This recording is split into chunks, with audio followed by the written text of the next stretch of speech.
Hello,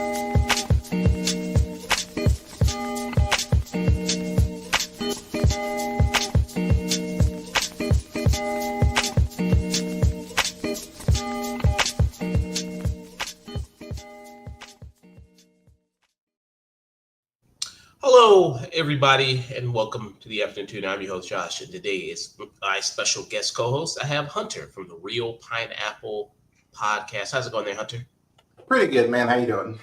It is doing well, man. Thank you for joining me. Thanks for joining me on such short notice on this day. I didn't know if I wanted to stream or not today, and do this review. And that review is for How to Train Your Dragon, but 2010 How to Train Your Dragon. Since the live action remake is out right now in theaters, I have not seen it. Dust, he reviewed it yesterday, and so he gave his thoughts on it. But I want to go back and watch the animated film there again and review it for that occasion. So thank you so much, Hunter. Thanks for joining me, man. Yeah, man, I got you. Very nice there. Yeah, so that's the only thing we got for today is just that review, and then we're going to be heading out and raiding somebody. Cal is on right now.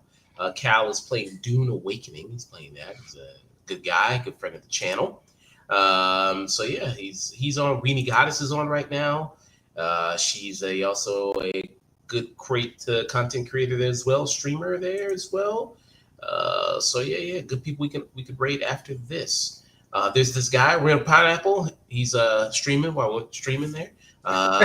Yeah, so he's on Twitch. You're on Twitch there, Hunter. If people want to follow you on Twitch, twitch.tv/The Real Pineapple there. Let people know about you, man. What you got going on, what you got coming up, all that good stuff.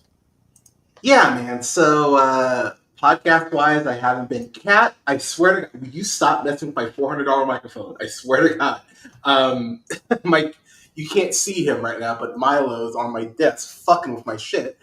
But, there's a sale. Yeah, you can see it now. But basically, haven't really been recording just because, shit's been rough the last couple months. But your boy's going to start working in a couple weeks so I can actually start paying my bills. So I will slowly start ramping up podcast-wise. So I'm going to have a review up for Friendship here in this upcoming week. I've got some LGBTQ content coming up for the rest of the month. What else? I'm going to be reviewing Dexter Season 2. Probably do that tonight as I continue through my Dexter binge, leading up to Dexter Resurrection next month. And then, so I will slowly start ramping back up as we get into the crux of summer movie season. Gonna have a review for Superman, Batman, Public Enemies, because I'm gonna start reviewing some Superman stuff leading up to the new Superman film next month. Gonna review the Fantastic Four movies. I am not reviewing the Josh Trank one because I reviewed that shit already, and I am not rewatching that shit. So I'll review the two Fox ones, and so got some stuff coming down the pipeline for y'all. Very good. This is your Twitch right here, the Real Pineapple right here, twitch.tv. Just type that in, you'll be able to find them. Getting close to 100, so let's get you to 100. That'd be awesome if we could do that. Yeah. Right here on YouTube as well, the Real Pineapple Movie Podcast, or just the Real Pineapple. You can type that in YouTube, and they'll be able to find you. They've got all types of reviews. Nick, he reviewed this on our channel. He reviewed it on your channel as well. Another Simple Favor. Yeah. So he did that. So yeah, you guys did that review there. Very awesome. I have not seen it yet. I have not seen Another Simple Favor yet. But thank you. You don't need to. It's one of those things where I own the first one. I adore the first film, and the second one is, yeah, man. It's not quite Zoolander 2 territory, but it's some bullshit. I think it's a dog shit movie. Wow. Streaming, man. Y'all. Can y'all try? I just watched that Fountain of Youth movie last night. I don't know how Apple keeps making just shitty $180 million, $200 million movies. It's just goddamn. That's the kind of fake ass Indiana Jones movie. Yeah, the John Krasinski, Natalie Portman. Yeah. I'm happy Mother's Milk got a check, I guess. But yeah, man, that's a movie. Oh, It's over 2 hours too, and just Lons Alonso, he's in it. Oh, okay, gotcha. yeah, like he's good in it, but I mean, he doesn't get a ton to do. But I'm sure he got paid decently. What up, Josh? But yeah, it's some bullshit. Well, well, hey, at least Apple TV's got Severance, so they got Severance. I need to watch that still. It's on the list. It's on the list. But in studio, the studio's great. That's a great show.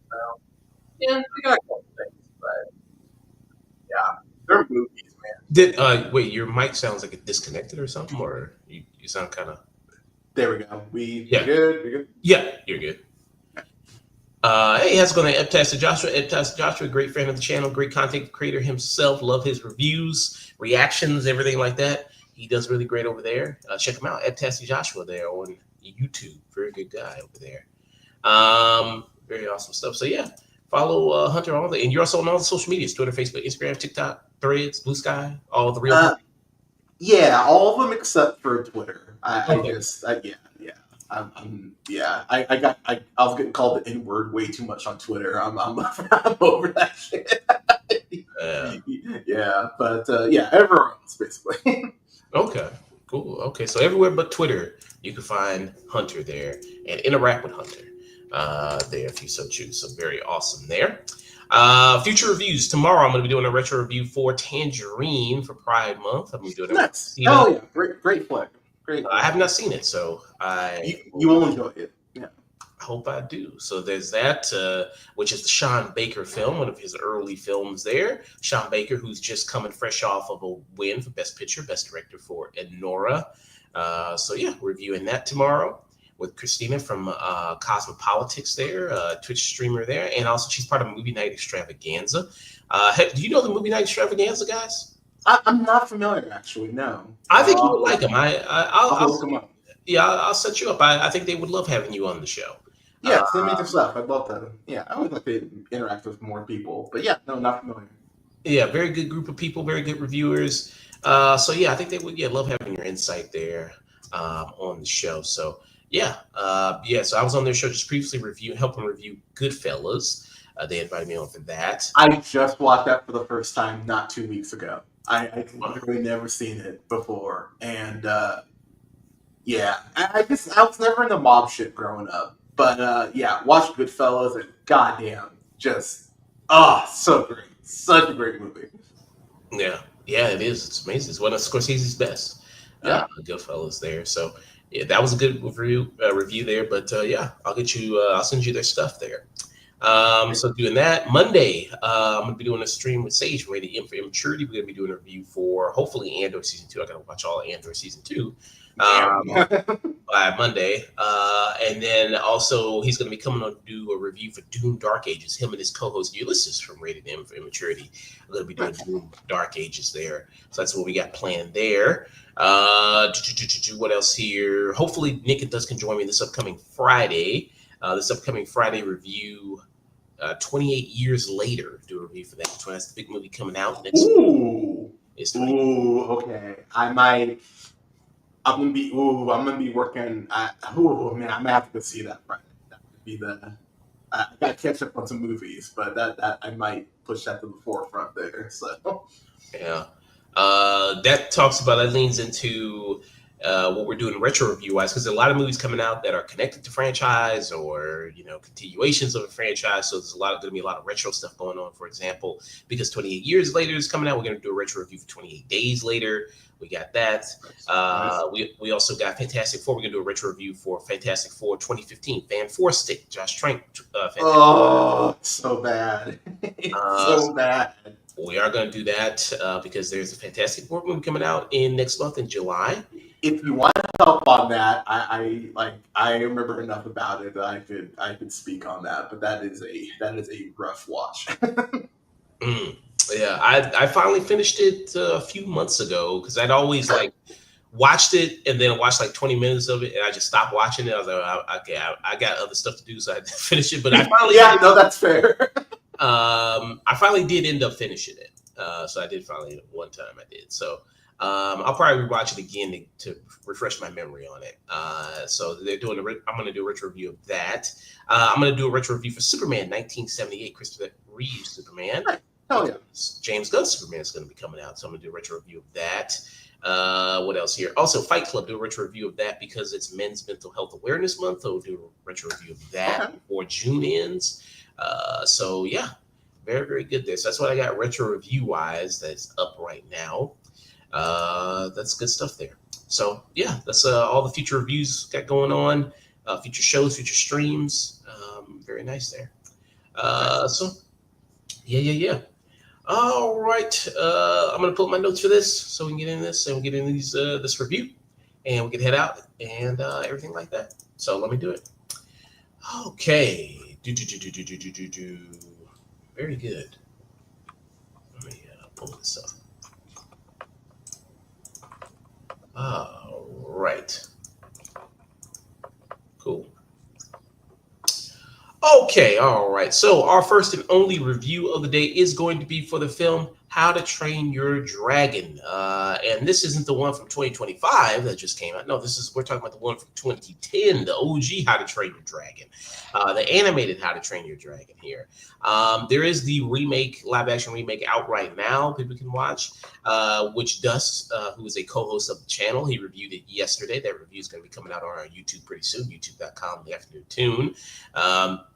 And he said, well, basically, if you watch the animated one, have you seen that? Well, you've basically already seen the remake. So there's no point in going to see the remake if you've already seen this. It's beat for beat, pretty much the same thing as the animated film there. Hunter, have you seen the live action remake?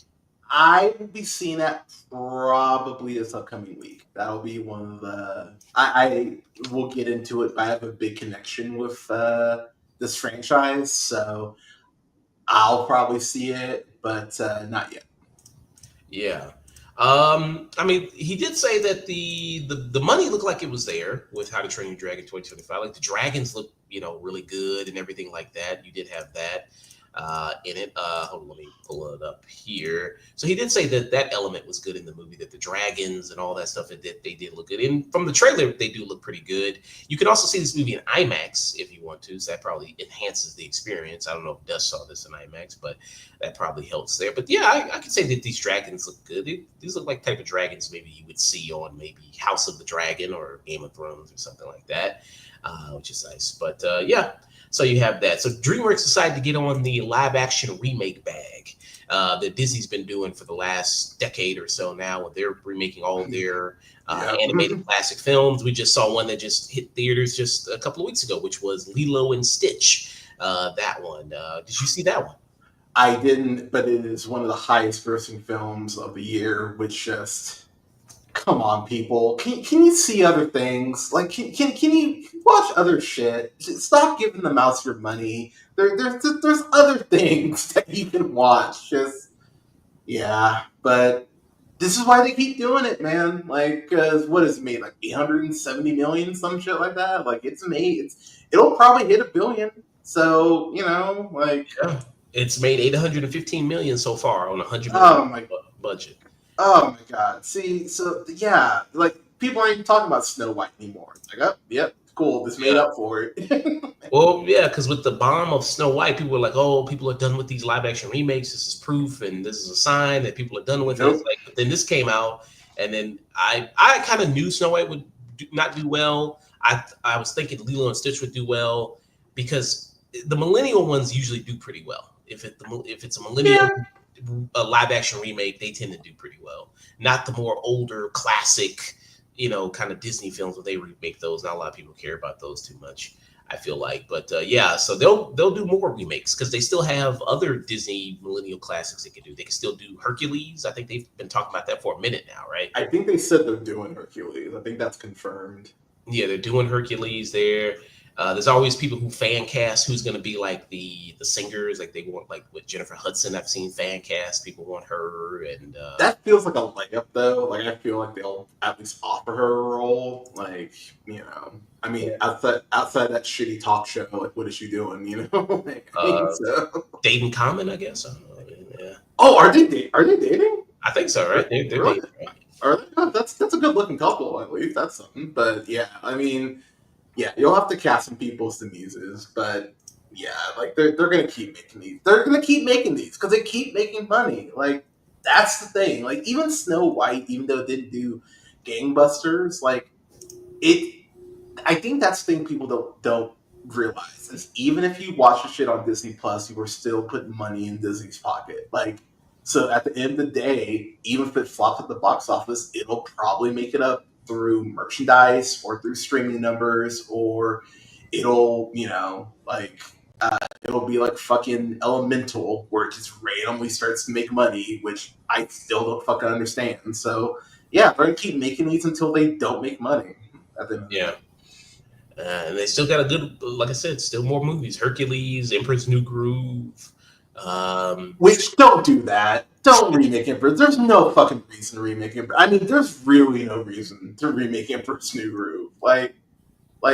Yeah, don't do that. They will, but don't do that. uh, so yeah, and this continues the trend of them. How to Train Your Dragon. But we're talking about the 21 from 2010. There, I haven't seen this one in a minute. Since it probably close to when it came out, I haven't seen How to Train Your Dragon. And what is this about?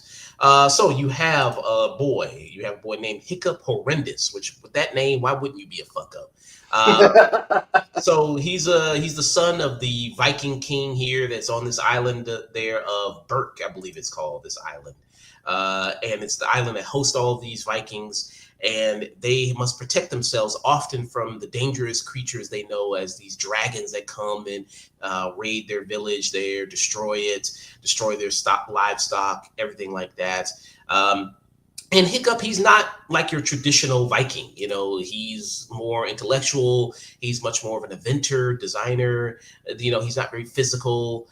He's Jay Baruchel. I mean, you know what I mean? Yeah, He yeah. basically everything. Yeah. But, you know, so yeah, he's kind of like that. So he's heard his whole life about how dangerous dragons are. And ends up meeting a dragon there, a night fury, which is considered in Viking lore here one of the most dangerous dragons that you could ever encounter is a night fury. He ends up meeting one, befriending one, and then realizing dragons aren't so bad. And you know, all the time that society of these Vikings have had dragons all wrong there, and it becomes very pivotal. His relationship with this dragon to create a bond between dragons and humans.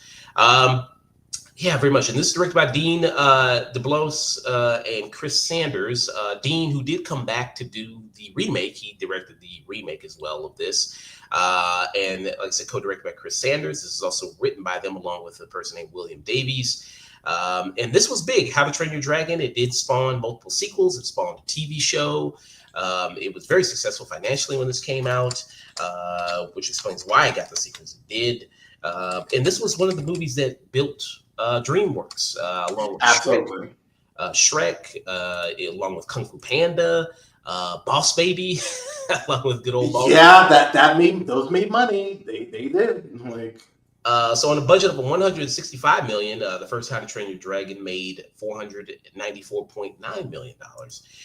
So when you see like the opening of like the newer DreamWorks movie, like the opening they do, they'll show How to Train Your Dragon, they'll show Shrek, they'll show Kung Fu Panda, and they'll show Boss Babies as like these are our legacy characters that you all know and love from DreamWorks. Boss Baby, just so depressing. That's in that in that people love that Boss Baby, man. They did, man. Like yeah. Didn't Boss Baby make like $1 billion, right? Boss Baby. Oh God, I hope. You know what's ironic though? That's one of the earlier reviews that I did on my channel, and I actually gave it a B minus because I was shocked at how like. I mean, the metaphor is very clear in The Boss Baby, but it's one of those movies where I was like, this should suck. Now, the second one is terrible. The second one is goddamn awful, but this first one is actually tolerable, at least. But okay. It didn't make $1 billion. Okay, the first one did. No, it didn't. Okay. Okay. I was about to say, whoo, okay. Don't scare me like that. And hey, how's it going there, Neil? Neil's a great guy there. Neil helped me with a review for High and Low. He came on that, and that's going to be coming on the channel pretty soon there as well. So yeah, very, very great guy. And I'm probably going to have him on again for a review for Superman as well. Yeah, so Hunter, what are your thoughts here on How to Train Your Dragon? Yeah. So, actually, do I have any? Hang on. So yeah, I love How to Train Your Dragon. Back when I started my job at the time, I had a very bad day, and I went to Build a Bear, and I was like, I need something for emotional support, and so I got this stuff Toothless. And anytime I was having a rough call or I just needed to decompress a little bit, I throw on some Kendrick and I would hug this dragon. It's the first movie I saw in IMAX. So I saw this in IMAX 3D back when I was living in Texas. I actually saw this and Ghost Protocol back to back, which was a great double feature. And the flying sequences are some of the most amazing sequences I've seen in a theater. The IMAX 3D, like I was grabbing my knees, like oh shit, I'm gonna fall. Like like the 3D in IMAX is fucking insane for all the flying sequences. But you can tell the animators were really taking pride in what they were able to do, in what they were able to showcase. And Jay Baruchel, he's a very interesting actor because he'll do some weird shit like Man Seeking Woman, which is such a weird fucking show, but was something that I actually did watch a decent amount. And then something like She's Out of My League. But then you see him in something like This Is the End, where he is funny, but there's a lot of dramatic beats to that movie, a lot more than people realize. And not everyone can be a great voice actor. I would point you to What If, Marvel's What If, as proof of that. But Birchel's an amazing voice actor, and he really does nail this sympathy of Hiccup, who really just wants to impress his dad, and really just wants to be what his dad wants him to be. Like, if you sub in not being able to be a true Viking for not being able to play sports, he's basically Eric Foreman. Like that's basically who he is. And what he figures out is that dragons aren't super dangerous. They're more docile. They're like cats. And as someone who's watched like the behind the scenes stuff, the animators drew heavily on cats as far as like influences for how the dragons move and stuff like that, which is why why Toothless kind of becomes more cat-like as the series goes on. But there is the way that they form this friendship between Hiccup and Toothless. That iconic moment where Toothless puts his hand out, uh, kind of like, oh God, don't bite my hand out. Don't bite my hand. Did it before Chris Pratt ruined it. Like it's a really cool moment, and this movie just works in every aspect, from the plot to Hiccup actually having a consequence that isn't wiped away for the rest of the films. Because having a kid lose his foot in a movie is fucking wild. Like, I don't think people talk about that nearly enough. Like, that's a big fucking consequence that occurs, and you're kind of like, oh shit, all right. Um, but from Gerard Butler, who has a very spotty filmography to be sure, and Craig Ferguson, one of the best late night talk show hosts ever. The movie just works. Like, it just works so well in tandem, and yeah, it's one of my favorite trilogies ever. It's one of my favorite debut films in a series ever. And maybe a hot take. I like it more in the first Shrek. Mm, I like it more in the first Kung Fu Panda. I love this film series. I think this is a great film. mm. Yeah, you mentioned the voice cast on this. We already talking about Jay Baruchel, who plays the lead character there. He plays Hiccup, and Jay Baruchel. Of course, he has that voice. He talks like this. He has that kind of classic voice, which already kind of works. I think more in an animated setting because it already kind of sounds pretty animated, cartoonish. So that kind of works there. And Jay Baruchel, I think, has evolved a little bit as an actor. I mentioned that Absolutely. when he was in what was that movie called? Blackberry. When he was in that movie, Blackberry. Yeah. Oh, he's amazing in that. Yeah. Yeah. Yeah. So it's more than he's just, because like a lot of his roles are very similar. I think it's like, okay, he's the shy guy who's very, what I mean? He doesn't have a lot of self confidence, but throughout the movie, he learns to gain confidence and then he wins at the end. Like that's, that's his character here. That was his character in that movie with Nicolas Cage with The Sorcerer's Apprentice. He does that a lot in his movies there. He's skinnier Michael Cera, basically. Like that's basically who he is. Like for a lot of his filmography, Yeah. but yeah, you're right. He does evolve though. Yeah.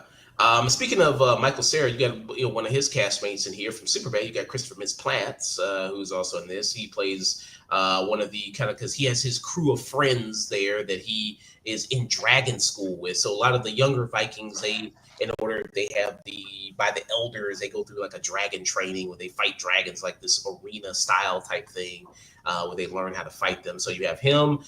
You also have Jonah Hill, who's one of them as well, one of the friends there. You have his love interest, Astrid, who's voiced by America Ferrera there. Who I fucking love her. She's so goddamn talented, and yeah, she's fantastic. Yeah, and you mentioned one of the elder people there, the older Vikings. You have Gerard Butler and you have Craig Ferguson there. Gerard Butler, who's the father of Hiccup. People made a point about this movie that this is supposed to be about Vikings, but you have Scottish actors who voice say like you have Gerard Yeah, Butler. I mean, yeah, you're not wrong.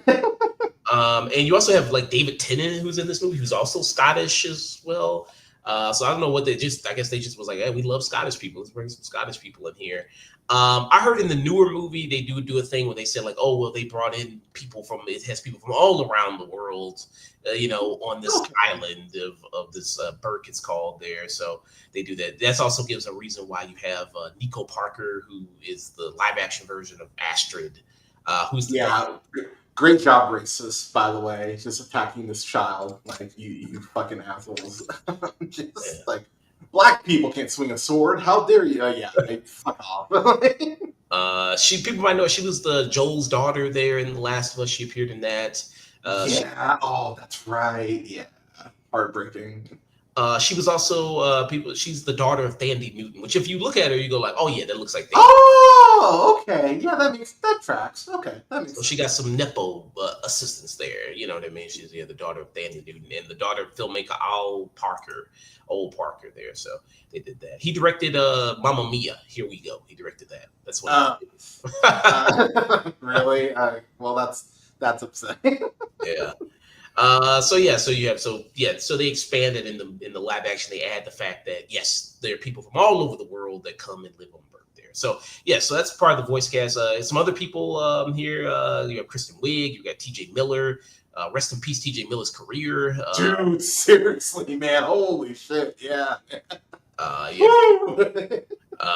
yeah. So it's a good voice cast. A lot of good comedians in here. Good actors in here as well. Yeah, that really make for add much to it, especially Craig Ferguson, who He's fantastic. Well, I think was this. I can't remember if this was before Winnie the Pooh or after Winnie the Pooh, but he voices Owl in Winnie the Pooh. And he's fantastic in that too. Another great animated film, by the way.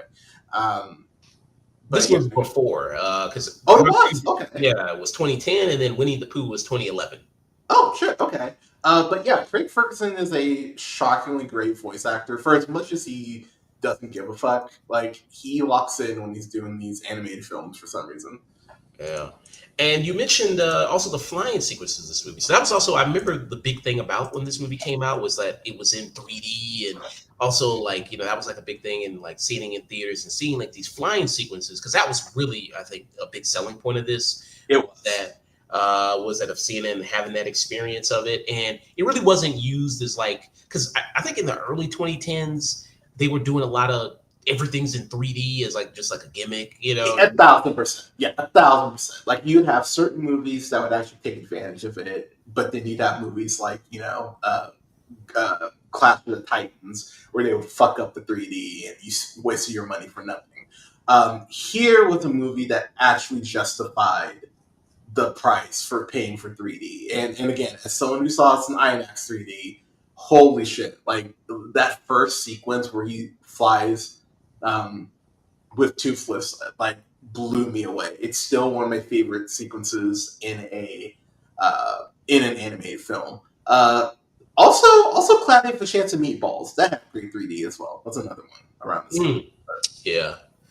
So yeah, that was like kind of all the rage. It felt like in the early 2010s, everybody was trying to do 3D and add it to the movie. Because like I think maybe it was because of Avatar. Maybe people wanted to do that. Maybe Oh, yeah, yeah, because people saw what Avatar made, and they're like, "Oh, if we charge an additional, $5 a ticket, we can, we can." And I don't think I'll still see stuff in 3D. Like I saw Multiverse of Madness in 3D. Mhm. That was a ton of fucking fun. Despicable Me 4, not so much, but sometimes you'll get lucky and get something in 3D that actually kicks ass. So Yeah. Yeah, I'm trying to think of what was like the last big movie that really, well, I guess maybe Avatar, I guess. yeah, Avatar. Yeah, that really utilized 3D and that technology pretty well there and that whole experience. But like Terminator, when they did the re-release of Terminator 2, like maybe 7 years ago, I saw that in 3D, and that kicked ass. Oh, That was kick ass in 3D because I saw it in IMAX 3D. So yeah, like so often you'll get a movie where the studios go like, "Oh, let's put some effort into this." Um, I don't know if Superman will be in IMAX 3D. I know it'll be in IMAX, but like check out some reviews and just see if the studio gave a fuck. yeah. Oh, maybe it seemed like because there's that scene where he punches the dude's teeth out his mouth, so that looks like it's flying out the camera. So I don't know. Maybe it will be in. Yeah, maybe. But yeah, so yeah, I mean, yeah, that was kind of one of the big selling points of this movie was you had that kind of immersive experience there. And the flying sequences are really shot very well. That's So animation good. is peaked there.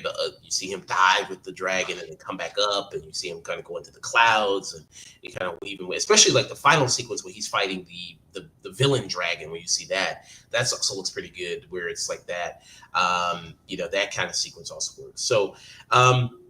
Yeah, I mean, this animated movie. I mean, you say it's your favorite out of DreamWorks animation, what they've done so far, really.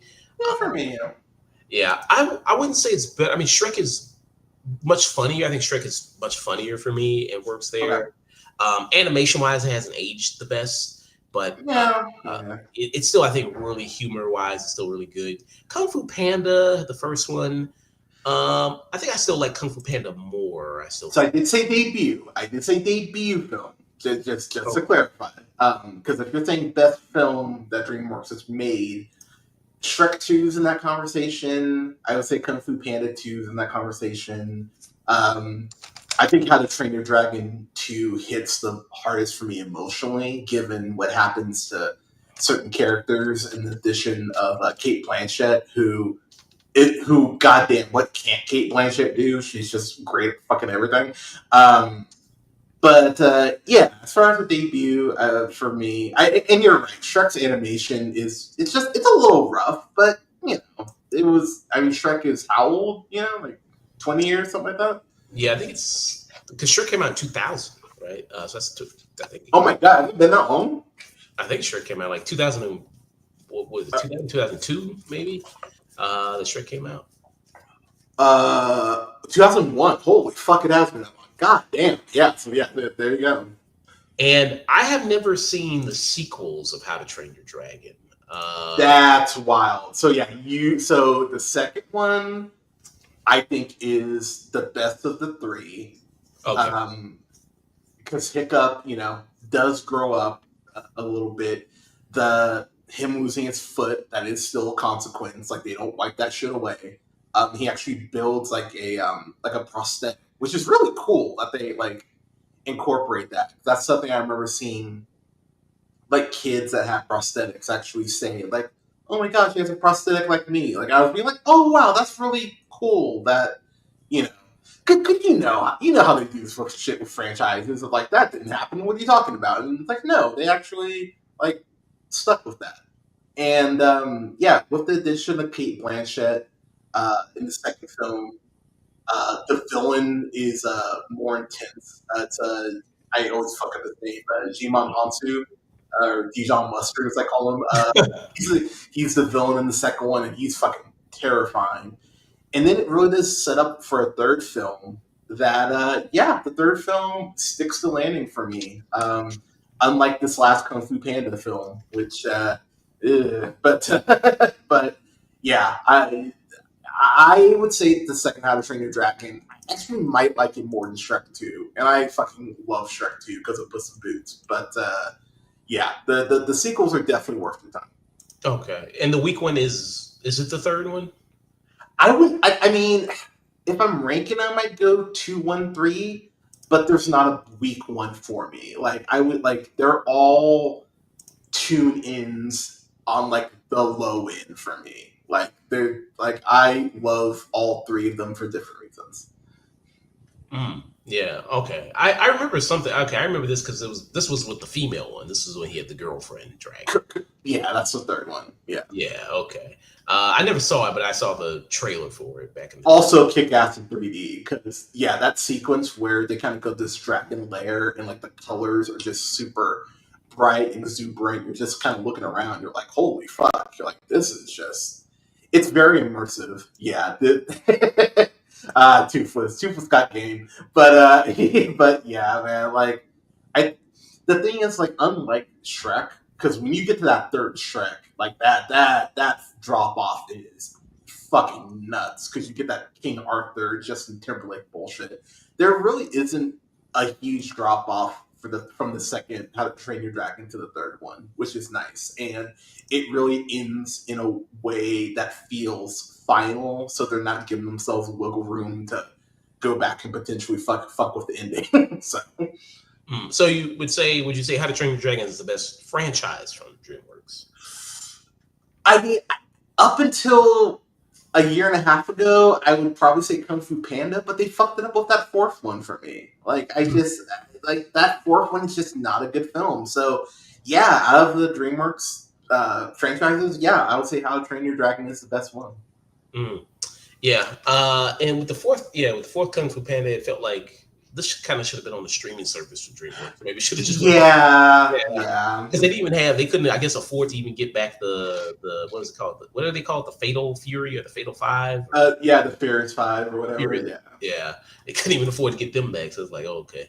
But yeah, so with How to Train Your Dragon 2010, yeah. So it makes me interested. I maybe want to see the sequels to it. Also, there was the TV show. Did you see the TV show? So the TV shows, like, it's really weird because the TV shows are actually shockingly. It's kind of like the Fast and Furious, like spy racers Netflix show, um, where someone's gonna watch this and think it's gonna be shit.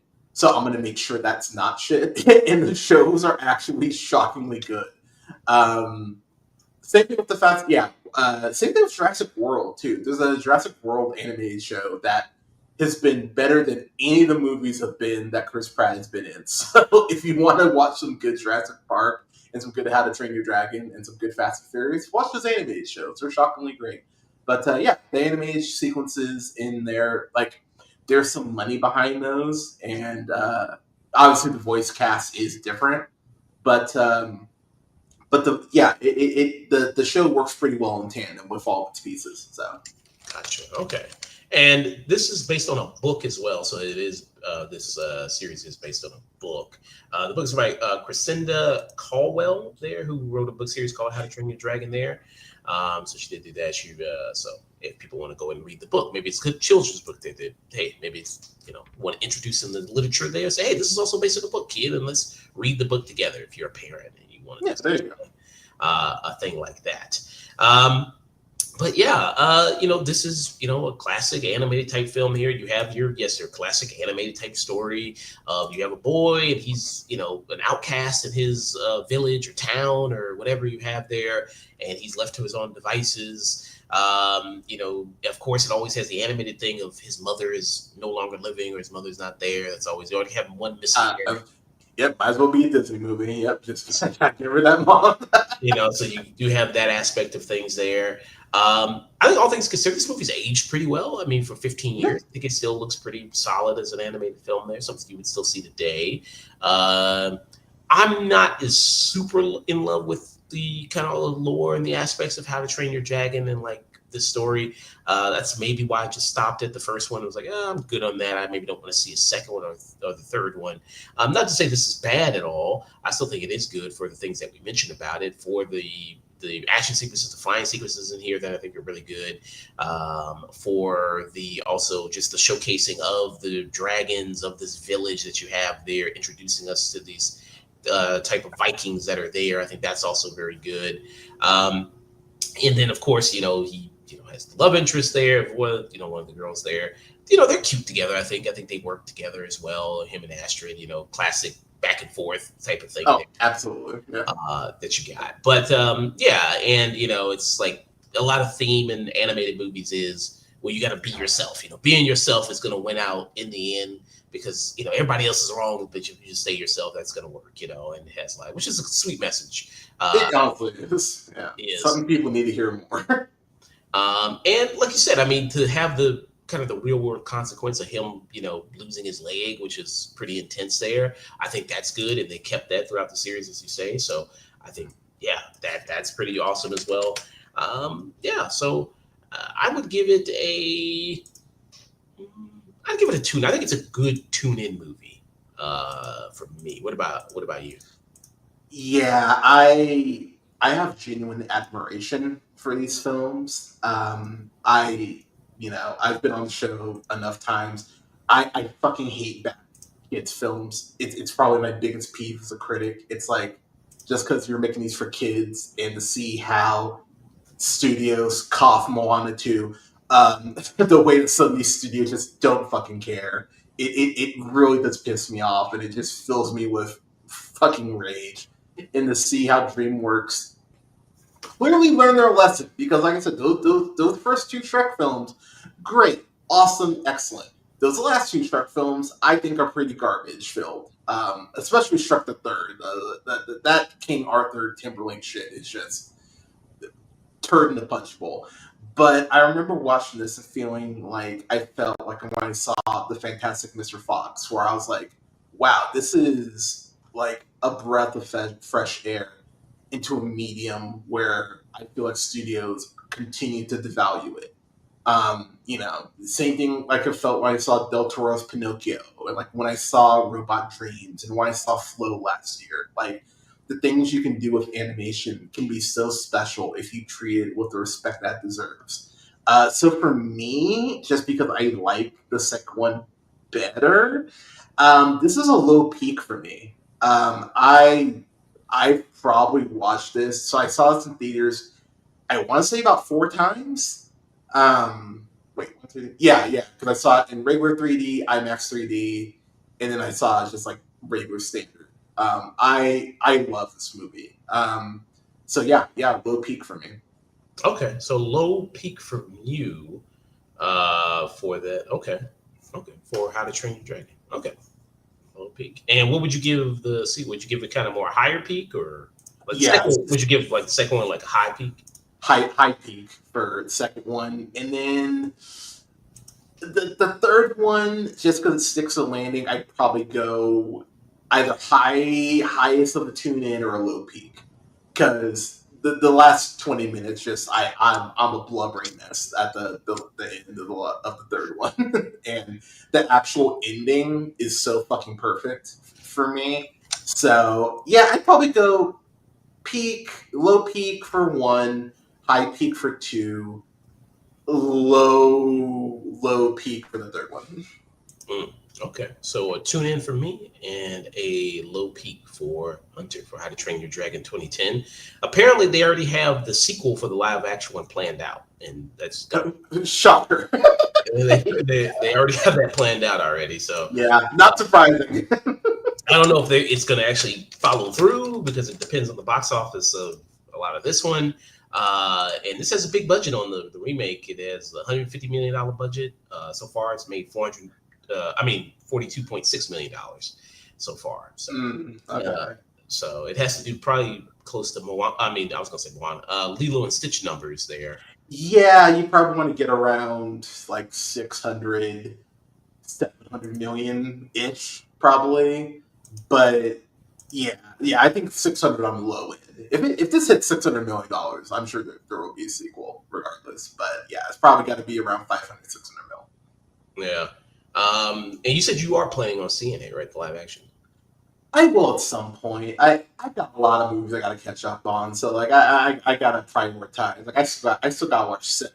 Like I gotta figure. I got a lot to catch up on. Damn, you haven't So seen Sinners yet? dude, I haven't. Dude, I've been broke. I haven't seen Yeah. shit. So yeah, man. So like the next month I'm gonna be at the theater quite a bit. So yeah. So I just saw Friendship like last week. So yeah, I'm catching up on shit slowly but surely. So, but yeah, I'm gonna make sure I see this. All right. So that was our review for How to Train Your Dragon. Very good. We'll head out of here. I'll find somebody to raid here. I think Cal may be still on. He's a good guy. Friend of the channel there. Yeah, good. Okay. Yeah, he's still streaming, still playing that Doom Awakening. So I'll go ahead and give him a raid. Thank you, Hunter. Thanks, man. Much appreciated. One more time, let Of people know where course. they can find it, what you got going on, what you got coming up next, all that good stuff, man. Yeah. So tonight, actually at 10 p.m. Central Standard Time, I'm going to be doing a quick live stream to review Dexter season 2, continuing my Dexter reviews leading up to Dexter Resurrection next month. I can't believe they keep rebooting Dexter. They just cannot let this shit go. So, But question: if yeah, you've been following it, so how are they bringing them back in Resurrect? Because I we reviewed the reboot series, yeah, New and I thought Blood. he died at the end of that, right? Oh, he did. Oh, he did. Yeah, he straight gets shot in the chest, and Dexter Original Sin opens up with him basically pulling a crank too. He's like, and it's just like, oh, he's alive, and yeah, Okay, that's so I guess the yeah, police like took him to the hospital and they just like revived him or something, or basically. So like, I will say at least the trailer for Resurrection, like it shows Batista played by David Zayas coming back because that was one of the threads from New Blood that they ended with the girl who was in that small town that he was dating called Batista and was like, hey, this motherfucker's the Bay Harbor Butcher. And so yeah, David Zayas shows up and he's like, oh, hey, she told me you're the Bay Harbor Butcher. And he's like, oh, ha ha ha ha ha. And he basically sneaks out of a window and drives off to New York. And so that's our setup. So yeah, I'm intrigued at least, I will say, as far as like where the show is gonna go. Them changing it up to New York instead of Miami. I like the fact it's going to be a new setting as well. I will say to people, can we get out of New York? Can we go to like New Orleans or like Atlanta? Like, can we? Come on now, like, can we switch up the cities a little bit? But you know, you got Uma Thurman still looking like a snack. oh, Peter really? Dinklage, Oh, yeah, that's it right oh, there. nice. Okay. Uh, yeah, so I mean, like Uma Thurman, Peter Dinklage, Neil Patrick Harris, Eric Stone Street, Kristen Ritter. Like the cast is fucking absurd. So so I'm curious. Like I won't lie, I'm intrigued on what they're gonna do here. But I will be the first to admit, um, God damn, like as many people as Dexter's killed, they cannot kill this show. They just keep finding ways to go. Nope, nope, nope. So I don't know. They've already kind of implied that they're open to multiple seasons of this. So I don't know. I don't know what they're gonna do. The world doesn't know he's the Bay Harbor Butcher, so I mean, you kind of have to explain that. So I mean, I don't know. I don't know what they're going to do with this, but I'm intrigued. So Oh, he said the world knows he's the Bay Harbor, or the world doesn't know he's the Bay oh, it Harbor doesn't know. Butcher. Oh, Yeah, but like it looks like Peter Dinklage is like recruiting serial killers. So then the follow up question would be, how the fuck does he know Dexter's a serial killer? So they're gonna have some stuff they're gonna need to address. Or not. Maybe they just go like he knows because fuck you. That's why. Like I don't know, uh, but yeah, rewatching the show because I just finished my rewatch a couple days ago. Like I've rewatched all 8 seasons over the last month, and man, that drop off from season 5 is almost legendary. Because man, Colin Hanks sucks so bad in season 6, and it just gets worse from there. Um, but yeah, season 2 is really great, so I'm excited to talk about season 2. I'm also going to review American Pie 2 because I, for some reason, watched the American Pie movies like a week ago. So I'm just going to review those. So yeah, Dexter season 2 and American Pie 2 review at 10 p.m. Central tonight. So yeah, tune in. Okay, very nice. So the Real Pineapple, everything except Twitter, Blue Sky, Instagram, Facebook, all the Real Pineapple there. Upcoming streams Sunday tomorrow. I'm going to be doing a retro review for Tangerine for Pride Month. Christina from Nice. Politics and Movie Night Extravaganza will be joining me for that review. Monday, Sage from Rated M for Immature will be joining me. Him and his co-host Ulysses will be doing Doom: The Dark Ages and doing a review for hopefully Andor season 2 if I can watch it. Do that. Next Friday, Nick Duss. Hopefully they can join me as well. They can join me. They will be doing a review for 28 years later. Doing a review for that. Yeah, so that's upcoming streams we got there. No streams for next Saturday. Well, actually, I'll probably just do a retro review for 28 days later. Next Saturday. Okay. I'll do a review for that next Saturday or Sunday. All right, I'm gonna send you over to Cal. Cal, great guy there, awesome streamer. Thank you, Neil. Thank you, Fantastic Joshua. Thank you for stopping by. Thanks so much, guys. Very much appreciated there. I'll make sure to come by Hunter stream, harass him there. I'll make sure to do that, and I'll ask Neil and Fantastic Joshua to join me in doing that. I need some company. So yeah, send you over to Cal there. Thanks again to Hunter. Thanks again to Neil and Fantastic Joshua. Thanks again for this good movie to review, How to Train Your Dragon. There. All right, everybody, stay tuned.